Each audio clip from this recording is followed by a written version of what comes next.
Ақшаны бәрі де жақсы көреді, бірақ оны сақтап әрі көбейте түсу үшін жақсы көру жеткіліксіз. Мен осы түсінбеймін. Кейбіреулер осы өмір бақиына өмір сүретін сияқты ақшаны жинай береді.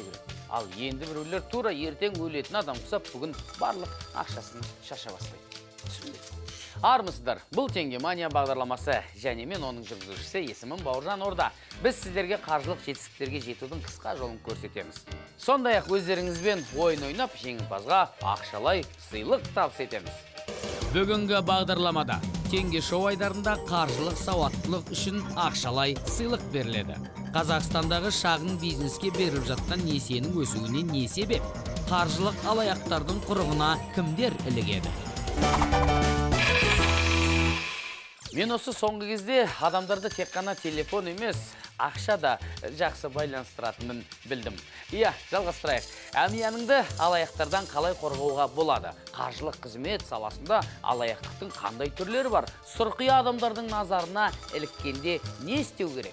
Жеңіл ақшаға көз тіккен арамзалардан қалай сақтану қажет? Бұл туралы бүгін Теңге Мания бағдарламасынан толығырақ білетін боласыздар. Әзірге кірісіміз бен шығысымызға болашақта не әсер етуі мүмкін, сол жайында әңгіме қозғайық.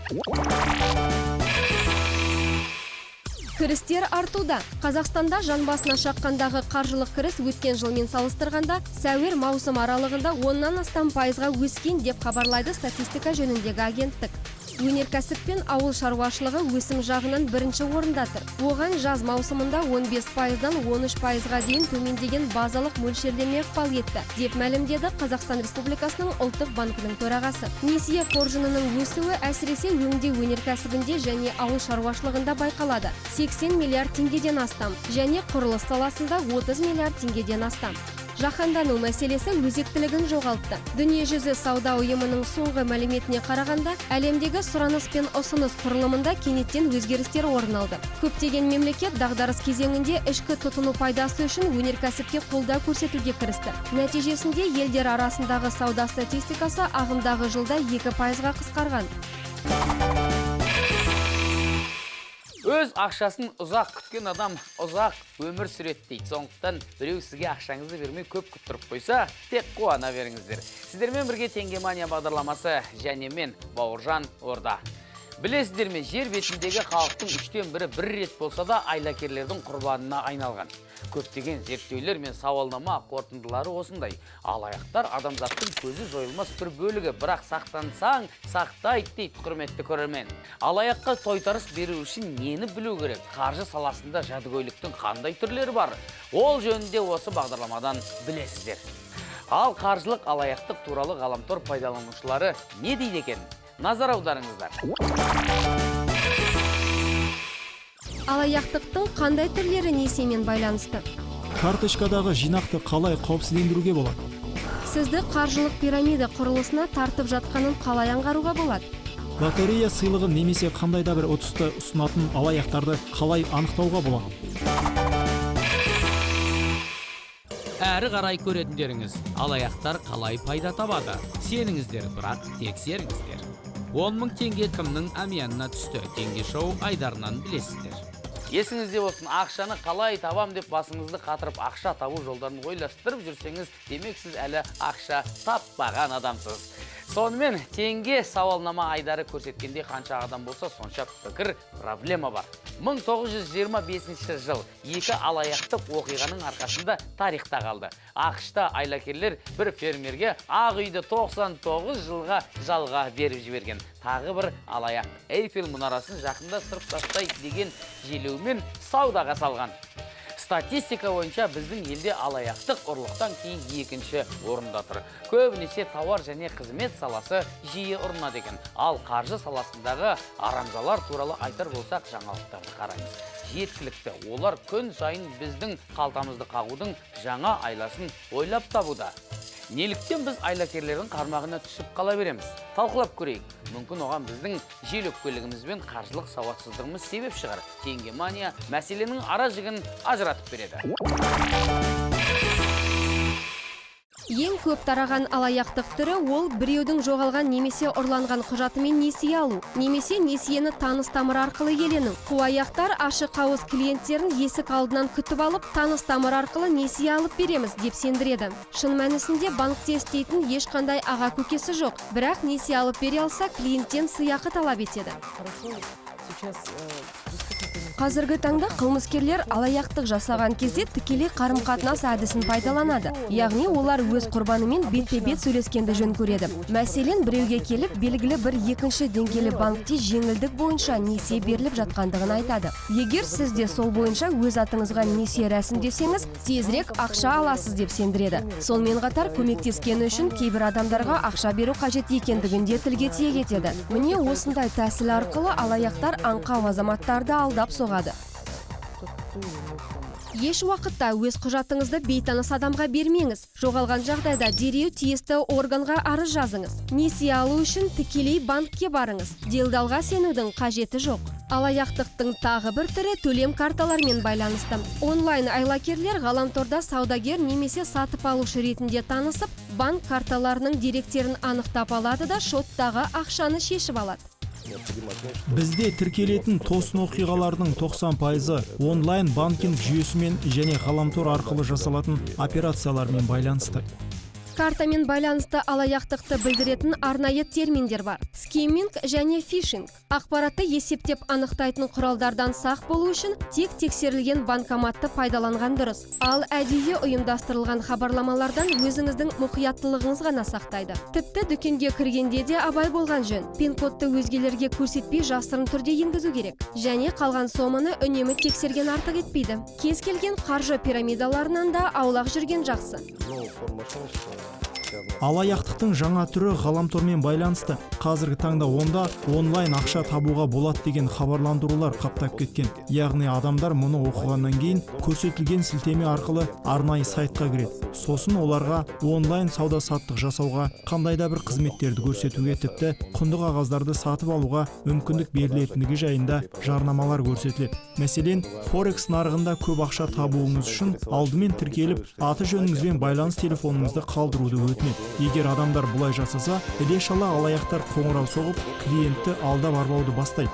Нәтижесінде сенгіш азаматтар бейтаныс біреулерге ақша жіберіп, артынан өкініп қалады. Яғни алаяқтар көрсетілген шотқа ақша түскен кезде оны өзінің шотына аударып алады. Ал клиент бұл әрекетке ешқандай шара қолдана алмайды. Өйткені оның қолында аударылған ақшаны не қайтаратын, не шешіп алатын тетік жоқ.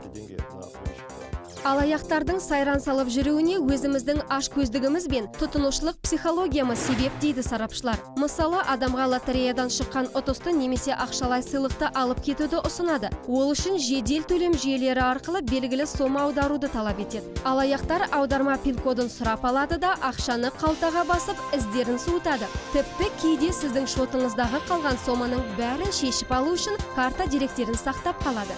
Осы сәтте көретіндеріңіз, теңге шоу айдарының жеңімпазы қандай сауалға жауап беріп, жеңіске жетті. Есіңізде болсын, көп ақшаңыз болса, оны қайта-қайта санай бермеңіз. Әйтпесе қайта-қайта санай берсеңіз, бұл сізге аз болып көріне береді. Сіздермен бірге Теңгемания бағдарламасы. Әлемде алаяқтықтың түрі өте көп. Тіпті күн сайын оның саны өсіп жатыр. Кейде айлакерлер өздерінің жеке банкоматтарын адам аяғы көп жүретін жерге орнатып қояды. Әрине одан ақша ала алмайсыз. Есесіне картаңыздың дерегін есептеп шығарады. Көбінесе залымдардың құрбанына айналатындар жеңілтек немесе ұқыпсыз адамдар. Білесіздер ме? Менің таныстарымның арасында әмиянына карта пин-кодын ұмытып қалмау үшін оны қағазға жазып салып жүретіндері бар. Күлкілі әрине, бірақ шындық. Сұрқия адамдарға тамаша сыйлық. Мұқият болыңыздар, сенімшіл әрі сараң болудан сақтаныңыздар. Сонда алаяқтың құрбанына айналмайсыздар. Біздің бағдарламада қаржылық сауаттылық лезде табыс әкеледі. Ақшалай сыйлықты кім иемденеді? Теңге шоу бағдарламасын тамашалайық. Құрметті ару қаламыз Алматы қаласының тұрғындары және қонақтары және жай ғана қыдырып демалып жүрген азамат пен азаматшылар. Бұл Теңгемания бағдарламасы және Теңге шоу айдары.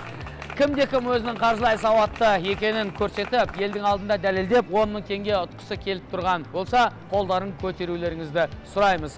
Қолдарыңызды көтеріңіздер. Кім 10 000 теңге ұтқысы келеді? Біреу, екеу, үшеу, төртеу, бесеу. 5 адам бізде бар. Маған жақындауларыңызға рұқсат. Нағыз сері жігіттерге бір шапалақ болса, керемет болайын деп тұр. Менің қолымдағы нағыз 10 000 теңге. Және көз алдарыңызда 10 000 теңгені, теңге мания деген жазуы бар, конверттің ішіне көз алдарыңызда салдым. Солай ғой. Олай болса, ойыншыларымызбен ең әуелі танысып алайық, құрметті көрермендер. Сонымен бүгінгі бірінші ойыншымыздың есімі Бауыржан. Бауыржан. Менімен аттас. Бауыржанға қошеметтеріңіз. Дәулет. Дәулет. Үшінші ойынымыз Данияр. Үшінші ойыншымыз Данияр. Болат. Байғозы есімді ойыншыларымыз. Жігіттер дайынбыз ғой?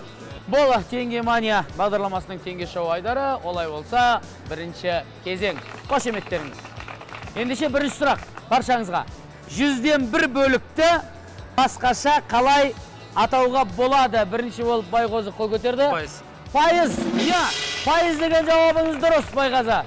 Қазақстанда ұлттық валюта қай жылы енгізілді? Бірінші болып қол көтерді. 1993 жылы. 1993 жауабыңыз дұрыс. Тәуелсіз қаржылық тексеру қалай аталады? Бірінші болып қол көтерген Бауыржан. Аудит. Сіздің жауабыңыз дұрыс. Болады, сіздің де жауабыңыз дұрыс, бірақ неғып бірінші қол көтермедіңіз? Сіз екінші кезеңдесіз, Бауке, құттықтаймын. Қадірменді көрермендер, қадірменді ойыншылар, олай болса, сіздердің алдарыңызда екінші кезең. Сұрақ, мұқият болыңыздар. Мен жақсы естіп тұрсыздар ғой. Операцияны авторизациялау барысында оны банкоматқа, терминалға, құпия сөз ретінде немесе сандық қол қоюды сұрағанда кілт ретінде пайдалануға болады. Бірінші болып бізде қол көтерген Данияр. Ол қалай аталады? Пин-код деп аталады. Ол пин-код деп аталады. Данияр, мен сізді құттықтаймын. Сіз үшінші кезеңге өттіңіз. Құрылымға қатысушыларды алаяқтық жолмен тұрақты қаржы тарту арқылы табыспен қамтамасыз ету. Ол қалай аталады? Пирамида. Ол арасында да қаржы пирамидасы. Жауабыңыз дұрыс, Байғозы. Құттықтаймын, ду қол шапалақ. Қаржы пирамидасының нақты бизнес жобадан ерекшелігі төлемақы көзі. Егер төленетін кіріс сомасы аталған кәсіптен түсетін қосымша құны көлемнен жоғары болса, жоба қаржылық пирамида болып саналады. Сонымен финалда Байғозы менен Данияр банкоматқа орнатылатын арнайы есептеуіш құралдарының көмегімен алаяқтар карта деректерін көшіріп алуы мүмкін. Мұндай құрылғылар нақты нені көшіреді? Қалай айтамын? Магнитті бөлігімен скопиртетіледі сол. Жауабыңыз дұрыс. Негізі магниттік бөлік демейді, оны магниттік жолақ деп атайды. Магниттік деп айтқаныңыз дұрыс, сондықтан сіздің жауабыңызды дұрыс деп қабылдадым, Данияр. Көпшіліктеріңіздің алдарыңызда таван астында 5 минуттың ішінде 3 сұраққа жауап беріп, өзінің қаржылай сауаттылығын дәлелдеген Данияр мырзаға 10 000 теңге ұтысты табыс етуге рұқсат етіңіздер. Көрдіңіздер, құрметті көрермендер, таван астында 5 минуттың ішінде 3 сұраққа жауап беріп, 10 000 теңге ұтып кеткен азаматты құттықтаймыз. Бұл теңге мания бағдарламасы және теңге шоу айдары. Көрсеміз әлде. Хакери фильмінің ресми сайты бұзылған білесіздер ме? Салдарынан оның түп нұсқасы жоғалып кеткен. Еш уақытта жеңіл ақшаға құмар болмаңыздар және электронды ұсыныстарға құлақ аспаңыздар. Қаржы саласындағы алаяқтыққа азаматтардың сенгіштігі, қаржылық сауатсыздықтары негіз болады. Ең бастысы, жеке құпия сөзді, жеке деректерді ешкімге ешқандай жағдайда беруге болмайды. Қаржы операциялары барынша мұқияттылықты және қырағылықты талап етеді. Біздің ойындарымызға қатысып, қаржылық сауаттылығыңызды көрсетіңіз. Сіздермен бірге болған Теңге Мания бағдарламасы. Жүздескенше.